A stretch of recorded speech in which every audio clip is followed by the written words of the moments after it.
don't get to make their portfolio at a college. Most people make it at home and you're probably all clueless, like what do you do? I was clueless and I got a lot of help, so I'm gonna help you guys too. So I'll show you my portfolio. All right, here it is. Basically what a portfolio is, kind of like you're making a collection, but you're not actually making it, you're sketching it on paper. Basically, if you were making a collection, what it would look like, and you like plan it all out and you just send it to the school that you're applying to. And making a cover page is optional, but it's also recommended. So if you see something that's optional, you should probably do it, because just having a cover page makes it a lot more visually nice, I guess. The name of my collection is called Watercolor. I thought of this title the day before my presentation, and the way I got this title was because it had to do with my symbol, and a symbol is a totally other thing that I will tell you about. At the college I went to, the college, I'm not going to say the name of it because they've actually already changed their requirements, so it wouldn't even make sense for me to tell you what college it was. You choose a symbol and make a whole collection based off of the symbol. So the symbol that I chose was the lotus flower. They gave you like a whole selection of symbols to choose from. I didn't just like come up with this lotus flower idea in my head. I just thought the lotus flower would be a good symbol for me to make a collection about. So basically what I did was my whole entire portfolio is based off of the lotus flower. I had no idea what this flower was about. I just thought it was a nice flower. So I had to do all this research on this symbol, and your school might have this same thing, like they want you to have an inspiration. And so I had to like find quotes and stuff about the lotus flower. It was a little tedious, and I wasn't expecting to be researching or going on like biology websites when I was making this, but I had to. You know, my theme was very like watercolory, light colors, spring, lotusy, flowery, because the lotus flower grows in water. I learned too much about flowers during making this, but you know, it connects. If you don't understand that, it connects somehow.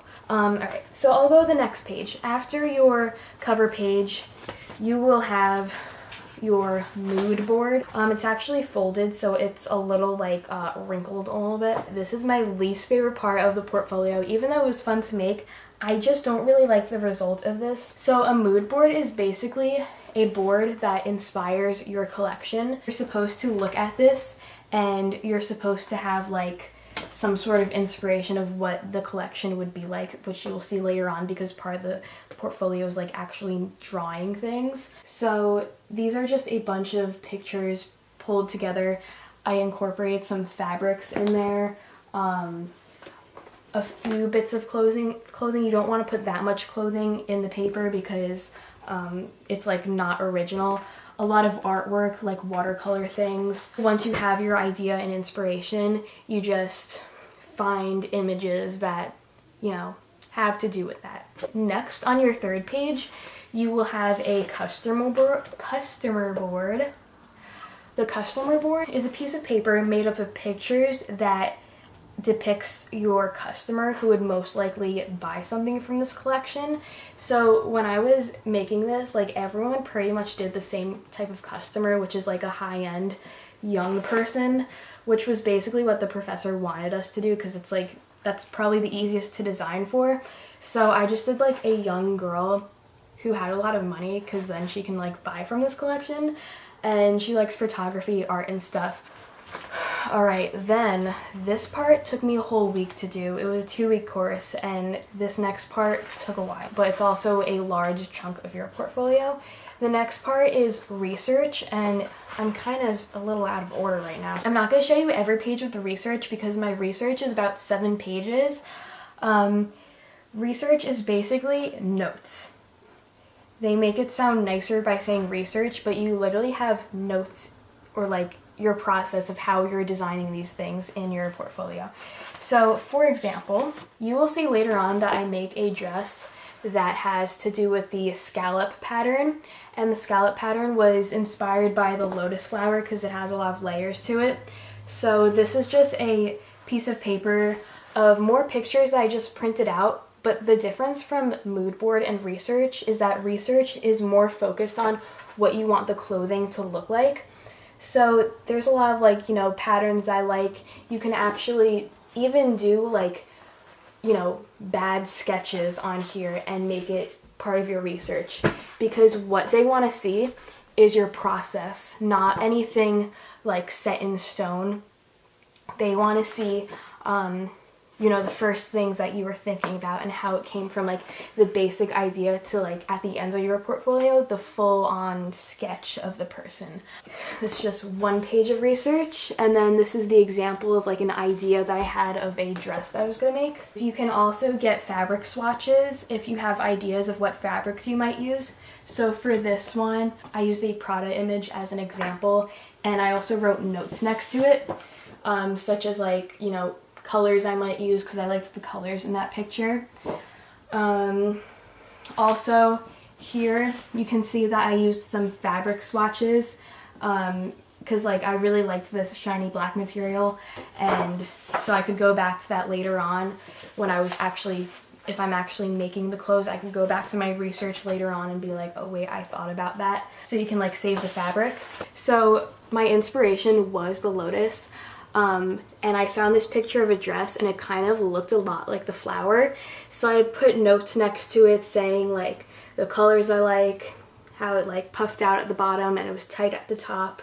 And then also the colors that I was interested in, because they looked a lot like these colors. It's also good to maybe put down ideas you might have about the medium you might use. These were like some light pastel colored markers I used. So I'm just going to show you one more page of research, even though I have a few more pages. They're all pretty much the same. This is something that's a little different on this page though, is I printed out this picture, which is one that I was inspired by. Basically, you print out anything that inspires you. I was printing out so many things when I was making this. So I printed out something that inspired me, and then I drew a dress that I thought was kind of similar to it, but also original, because the worst thing you could do is copy something that you find. So I made kind of like, this inspired me, but I made this out of it, and it kind of relates to a lotus flower because of the shape of it. Also put some fabric examples here, color examples, another skirt I might have made. Also, just so you know, the sketches that you saw in here don't have to be what your final sketch is. So now I'll show you the end of my portfolio, which is the last, you know, 4 to 6 pages, and each page has a different final sketch and flat sketch on it, which I'll show you what that is. I actually forgot to mention the last thing before you have your final sketches. The last thing you have before your final sketches is called your fabric story. So since I chose 5 different looks, I had to choose the fabric and what type of fabric it was for every, you know, piece on the look. So this is my fabric story, and you also have to make it look kind of cool. I don't know if you can see it that well, but for example, in the background of each one, I put like a sparkly gold paint on it, and then over it I put a fabric that I would use. I think for this piece it was like a long dress, and the fabric was going to be this, and the color of the fabric was going to be this. Also, a mistake that I made was I glued down the whole fabric, but actually what the admissions people, or like the people who look at your portfolio, what they want to see is they want to feel the fabric so they can feel what kind of material it is. You know, I talked to my professor and I was like, I made a huge mistake, like I didn't, you know, give it room so you could see what it was, and he was like, that's okay, just like try to like take it off, and it looked terrible, and I actually redid this 3 times. It was terrible. And then here's like a leather one. So when you're making this, you could probably just go to a fabric store. When I was making this, they had a whole room of leftover fabric from their fashion show, so I just went there and that was really helpful. So okay, now you've got your fabric, you've got your research and everything, then you make your flat sketches and your final sketch. So you want to make it look cool, so it's not just a piece of paper with the sketch on it. It's also good to have some sort of like pattern to it. So I actually made, before I show you the whole paper, which you just saw it, but I made this thing on the corner. It was a piece of paper. I just like scribbled all over it and then made photocopies of it. So they're all over each page, and then I like cut out that paper, and as you'll see on the other pages, they're just like all over the place in random places. So this was my first final look, and it was inspired by one of the pages on my research. It was like that page that had a black dress on it. You know, you just have to make your final sketch, draw it on a croquis figure, and then, you know, color it in. But then this thing right here is a flat sketch that is done on the computer. Basically, if you were like actually making this collection, you would have to make a portfolio like this anyway to send to the manufacturer, and you'd have to make like a flat sketch that tells like the technical details of how you would make this, so it shows like all the seams and pleats and everything. And like that's really important because when you're getting it made, then they know how to make it. This is recommended to be done on the computer. You can use Photoshop for that. I'm pretty sure you can do it handwritten, but probably not that recommended. If you do have like any type of software on your computer that can make these sketches, then that would be great too. You can also use a tablet to like draw, and it shows up on the computer. I don't really know how that works, but you can also use a tablet to make it. You can also put two looks on one page if they go together. So I had these two looks. I know that my drawings are not perfect, so do not judge me on that. And I had to make this all in 2 weeks, so my designs are not exactly how I would want them to be. So that was just a side note, like having 2 weeks to make this, the designs weren't perfect, so that's why when I do apply for college, I'm going to make a few changes to this portfolio. So those are the two looks, and then the dress is next to it. And like looking from the sketch and then the actual flat design, like you can see more clearly about how the dress is made, like how it flows and like it's supposed to go that certain way. So yeah, you gotta add that in there. This one is my fourth look, and colleges usually recommend 4 to 6 looks. I think I did 5 looks. I was gonna do 6, but I remember I drew the 6th one, I made the final thing and everything, it looked terrible. I was just like, I'm not even doing that. This one's probably one of my favorites because I just really like the ombre there, and I think the flat sketch came out pretty good.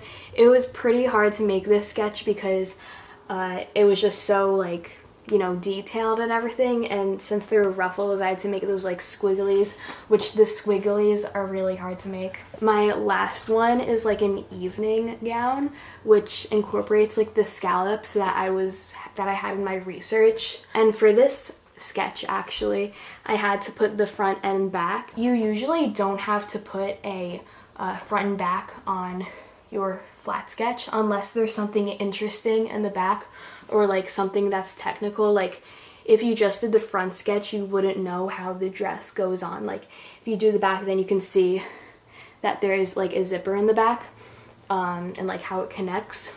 So this was the only look where I had to put a back view on. So that's my whole portfolio, and the last thing I want to show you was the markers that I used for making this. These are the Prismacolor Premier Art Markers. They look like this. These I would definitely like 100% recommend. The colors are so vibrant, and they're actually really good for making sketches with clothes because they absorb really well and they like blend together. So they're really good for making shadows. They're really bold, and they come in like all the basic colors right here. One side is like this, other side is like that. They're really good for drawing on.